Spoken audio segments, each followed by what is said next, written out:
Okay, good afternoon. My name's John Thorne. I'm a bassist, double bassist and electric bassist. I think this is the 34th year of my career. I've played in a multitude of bands as a freelancer and as a member. The main band I played in from Manchester started in 1996 called Lamb, which is an electronica band.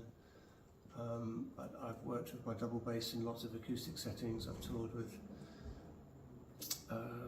and recorded and played with all kinds of people, from Robert Plant to John Hopkins to Donovan to oh gosh, there's a long list of people anyway, in a very broad range of music. The writing process. There's many different angles to come at that from. I may get a fragment of a harmonic chord sequence which I like, or I may have a piece of melody. I write at the bass quite a lot, but I write at the piano quite a lot as well. Although I'm not a super adept piano player, I can play reasonably good compositional piano. I compose at the piano a lot. That's a good place to do it because everything is laid out in a very visual way. But normally when I'm composing, I'll try and follow the impulse of something that's going on in my imagination first, and then try and find it on whatever instrument that I'm hearing it on. Oh gosh, I like playing on so many different styles of music. You know, I love playing just with a singer-songwriter on a guitar, where I've got a lot of room, if I'm on double bass, to play lots of melody and melodic embellishment. And I love playing electronic music using lots of effects on the bass as well. And I mean, I love every kind of music that you could think about. You know, I love playing in a classical ensemble. I love playing rock music. Funk music's amazing. I play an awful lot of jazz and improvised music as well, which I enjoy the freedom to compose within that in the moment. I suppose you could say I specialise in improvising. That's what I've trained myself to do, is to be able to be in the moment and listen and react and sort of compose in the moment. Specific songs, gosh, I don't know. That would change from day to day. I was very inspired by a bass player called Thompson, who played with John Martin and Nick Drake in the 70s, and I love that style of playing in and around an acoustic singer-songwriter. I really, really love that. But I'm fascinated by all kinds of music, so all kinds of songs. You know, I could be in a Police covers tribute band and be extremely happy because I really loved the Police when I was younger, and Blondie and the Specials and bands like that. I could play that kind of music for days on end, and love playing all those. I really love playing on songs. I've always loved that. But I love playing with instrumentalists as well, really good saxophonists or violinists, or people who are weaving a story from an instrument's perspective rather than from a vocal perspective.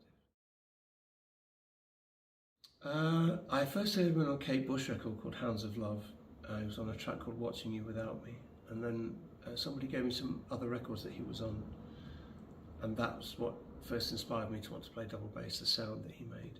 And the way he played fascinated me, and I loved the deep richness of a double bass. It was double bass that I was attracted to.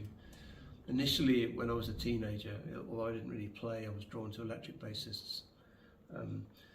But then I didn't start playing properly till I was 23, quite late really. I had 5 years out in life before I really discovered that that's what I wanted to do. And I bought a bass, and 2 weeks later he was just playing in Manchester at a club. So I went in the afternoon to try and catch the sound check, you know. I was very naive, very green. And he was really very generous. He invited me in to watch the sound check, let me sit in the front row, and he let me play his bass a little bit, even though I'd only been playing for 5 minutes, you know. And he was incredibly encouraging to me, like really encouraging. And he gave me the belief that I could do it, you know. And I struggled for about 5 years really learning the hard way on gigs, getting stuff together, and then I got in Lamb, and on the first major album of theirs that I played on lots, I dedicated my music to him, and then you know, in the sleeve notes. And his goddaughter is Natasha from Bat for Lashes, and she gave him the album, and that's the first time he kind of heard of me after I saw him there. And then he got quite seriously ill. He had heart problems, and he was in hospital on death's door. And I wrote a letter to the hospital to say, you probably don't remember me, but I found out what ward he was on. But I wanted to thank you. You changed my life. You know, I'm a professional player now. I'm touring around the world, and everything's amazing. It's you, basically. Thank you very much. And when he got out of hospital, he phoned me up and to thank me for my letter, which is incredible. And we just became friends then, really. And I would send him albums that I was on, you know, and then if he was in Manchester, he would put me on a guest list, and we'd go out for lunch or whatever. And then I got a commission from Manchester Jazz Festival to write a record. They said, what would be your dream project? And I said, I'd love to write something for Danny Thompson with an orchestral ensemble, because I'd never heard that. So I wrote an album for him called Watching the Well, and we did that at the Royal Northern College of Music. We just became friends really through that. And he even came to my wedding and stuff, so it was just quite wild really. But they say don't meet your heroes, but he's a classic example of the fact that you can. Truly incredible person. And the one thing, the most important thing he ever said to me, or he's taught me many things, but at the beginning, when I first met him at that first meeting at the gig, he said to me, don't bring prejudice into music. He said, it's all just the same thing. It's not about what's good or what's bad. That's your taste. There's no such thing as good or bad music. It's all branches on the same tree. Just swing from every which branch you want to, you know. That really stayed with me. That stood me in good stead, because I took double bass into electronic music where there wasn't much double bass in electronic music. And I found a way to make that fit with Lamb. Ended up having an electric double bass made for me without all the feedback problems that from a hollow body, and then found my own sound through that, through keeping an open mind. And it was him that he said a few good things to me. That's definitely the most important thing he passed on to me.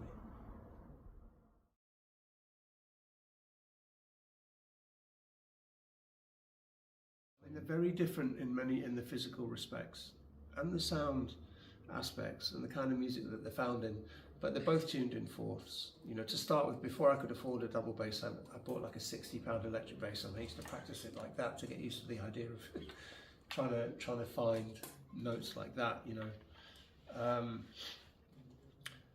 And I always think no matter what instrument that you play, it's almost like there's a well at the centre of you, and whatever you do, you're putting water in your bucket and you're putting it in that well. So whatever instrument you're playing, whatever you're listening to, however you're absorbing music, you can put that water in the well.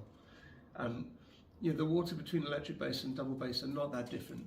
Certainly harmonically, you're within the same confines if you have a 4-string. You know, obviously it's broader now with 5- and 6-string basses, but at the core of it, you're dealing in the same sonic register, and the function and the role of the instrument is the same for both instruments. You have to understand how to support whatever it is that you're playing. That's the most important thing you can possibly do. Not play what you want to just play on top of it without consideration. Your technique and your perception of being an instrumentalist has to serve the piece of music that you're playing. That might mean that you play nothing for like 5 minutes. Do you know what I mean? Mm. But it's being sensitive enough to understand what that needs at that given point. It might need you to play in an open and an expansive and quite an expressive front kind of way, or it might need you to sit right at the back and play barely anything in the right place with the right feel. So that's the orientation of playing, I think, as an instrumentalist, especially as a bass player. Well, that's a good story actually. When I first moved to Manchester to try and make it, you know, I lived on the outskirts most, but I moved into the centre. And the first proper sort of regular gig that I got was there was a jam session at a venue in Manchester called Night and Day, which was a fish and chip shop during the day at that point, right in the heart of the Northern Quarter, which is the main area of Manchester for like music and venues in Bohemia and stuff like that. It's the coolest area of Manchester. But at the time, it was a bit of a no-go area. And the fish and chip shop started doing music. This Dutch guy called Jan came over and took it over and started doing music. And they would still be serving fish and chips when you started your gig in the window, to start with. And then it stopped being a fish and chip shop. They turned it into a full bar, put the stage at the back. And the person who used to run the jam session on a Monday night left. They got a job with the Lion King in London, Saffron, this double bass player. And no one wanted to take the gig on because there was no money in it, basically. But I was just like, no, I'll organise it, I'll do it. And that way I got to play with and meet the best jazz musicians in Manchester, because everyone would come and hang out and play, and I got to jam with some amazing people. But sometimes it was a bit of a thankless task because there was no money in it, but like it connected me very, very well. And one night I was in there, and it was a really rainy night in Manchester. There was hardly anybody there, and there was one guy at the bar who came up to me and asked me my phone number at the end of it and said, "Oh, there's this band in Manchester, they're looking for somebody." And I didn't know who it was, but it was a guy called Graham Massey. He was producing Bjork's Post album in Manchester at the time, from a band called 808 State in Manchester, who were kind of a dance music band. But a really interesting producer, very interesting guy. He took my phone number, passed it on to Andy and Lou, who were Lamb. It was their record deal, And so I got an audition. They sent me a cassette with 2 tracks on it. And funnily enough, I find out later on, one of the tracks had a sample of Danny Thompson on it. Not that I recognised it or knew it at the time, but that was really ironic that I would be playing a sample of his playing for my audition. It's crazy. But it's pretty out there, the music, but because I had an open mind to it. And the funny thing is, I came straight from a wedding gig for the audition, and I had like a 3-piece suit on, looking like suited and booted for a wedding, and I walked in and there's all these people with like giant sunglasses being cool. I was like, man, I just didn't fit in at all. But I made a good fist of the music, or I must have done, because they gave me the job. And that was interesting because at that point, I was taking each and all and every gig I possibly could. I was playing pubs for next to nothing and all kinds of stuff. And overnight, they blew up overnight. Their first gig was in Hull, in a little club to about 100 people. And their 4th gig was to 35,000 people at Roskilde Festival at 3 in the morning in Denmark, which is the biggest festival in Europe. And it was the last band on the last stage that was doing music, so it was everyone that was still up, which was everybody, came along. That was crazy, to go from being in a pub to that. And that started a long and pretty wild ride with that band. But basically the short answer is that I auditioned for it, and I was lucky enough to get it. And it was a huge pivot point in my life, He's retired a bit now. It wasn't really house music, it was DJ random, because I would play anything, and I could either fill a dance floor or just kill a tent, depending on my mood. But I would play anything up against anything. I was nuts, I had 5 gigs at Glastonbury one year, going from tent to tent. But it was far more, I was never a serious DJ, that wasn't my intention. My intention was to have a wild amount of fun. And it was very hit and miss. Sometimes it worked very, very, very well. And sometimes it just absolutely didn't, really. But yeah, DJ Random, I might dust him off one day. Come out of the woodwork again. Well, the first bass players who really caught my attention were Sting, I suppose, and Mick Kahn, who I really loved, from a band called Japan. Incredible fretless bass player, very unique player. And I was into a lot of, I was a young goth when I was about 17 or 18, and I loved The Cure. So Simon Gallup was a big influence, and I loved all the bass playing in that kind of music. I loved the Pixies. I loved the power and the raw sort of simplicity of Kim Deal's bass playing in the Pixies and their early records, and I loved that kind of style of bass playing. So there was bits of that. Was a band called the Chameleons from Manchester, the singer played bass, a guy called Mark Burgess, and I used to listen to them a lot. And it was quite simple, you know, quite a lot of quaver-oriented rock bass playing, but I love that kind of bass, you know. But I wasn't just influenced by bass players, I think I was influenced a lot by singers and melody, and I've always tried to have a room in my bass playing for that aspect of it. You know, especially on double bass, I think it lends itself to going with it, dovetailing with the voice really well. But I love electric bass as well. It's just quite it has a different pocket in the music for me, really. They as similar as they are, they do have quite different sort of roles, you know. But I like mixing and matching that. Playing double bass in like funkier things is really good fun. But it's just a lot harder because your fingers fall off, you know. Whereas it's physically much easier to play electric bass for a long time, you know. When you're doing groove things, it's much harder on double bass, but yeah. Well, I passed directly on the advice that was given to me by Danny Thompson, which is just to keep a very open mind to all kinds of music, you know. Don't shut anything down. You can learn something from every kind of music that there is. And I would say, make the orientation of your learning finding your voice rather than just gaining technique for the sake of it, you know. The way I learned about improvising and playing sort of jazz and things like that it was very complicated, too much complication for me in my head to start with. So I learned to relate simpler elements to make sense of it. So, you know, everything is how one note relates to another. Even a chord is just a stack of notes, and the spaces and the tensions in between.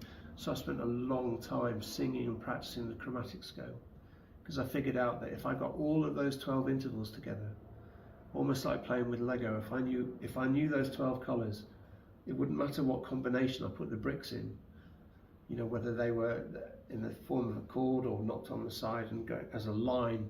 If I can hear intervals and how notes relate to each other and sing those, then I'm going to be connected to it in a deeper way. And I've always tried to make my technique serve what's going on in my imagination, not like learn how to. If you just play through a scale, it's just information. It's like typewriting, you know. But to experience that as something that you're hearing and then finding, that's much deeper connection. So I would practice, even if I haven't got a great singing voice, but I've always practiced singing through everything that I'm doing, so I internalize it in a deeper way. And you can be working on music all the time. Like I listen to the radio now and I'm trying to pick things out. Like I have relative pitch, I haven't got perfect pitch, but it's just like, is that in a major or minor key? What are the root movements going in the chords? Are they major or minor chords? When does it change key? Is it in one key there for a while? All of that stuff. Every time I listen to the radio, I listen to something at home, or you know, you can be trying to figure stuff out all the time. You can be practicing away from whatever's in your hands. I always say that you're the instrument, not this. It sounds like nothing now till I put my hands on it. And only when I put my hands on it and I use my imagination does it come to life. So in a very real sense, you're the instrument. And that's very liberating, because you can work on all aspects of music if you're the instrument, wherever you are, all the time. So, yeah, you're the instrument, remember that. And just understand that music it's the greatest thing in the world, really, in many respects, because it's the most connective language that we have. It cuts through every barrier that there is, you know, race, creed, colour, all of it. It's irrelevant. Music unifies everything, and it's everywhere, you know. Music's just vibrational, really, and everything around us is built of different speeds of vibration, so it moves through and is part of absolutely everything in the universe. Music is universal, you know, and the universe is made of musical vibrations, so it's a very deep, connective experience when you get into it. It's amazing. Yeah. Thank you. Okay.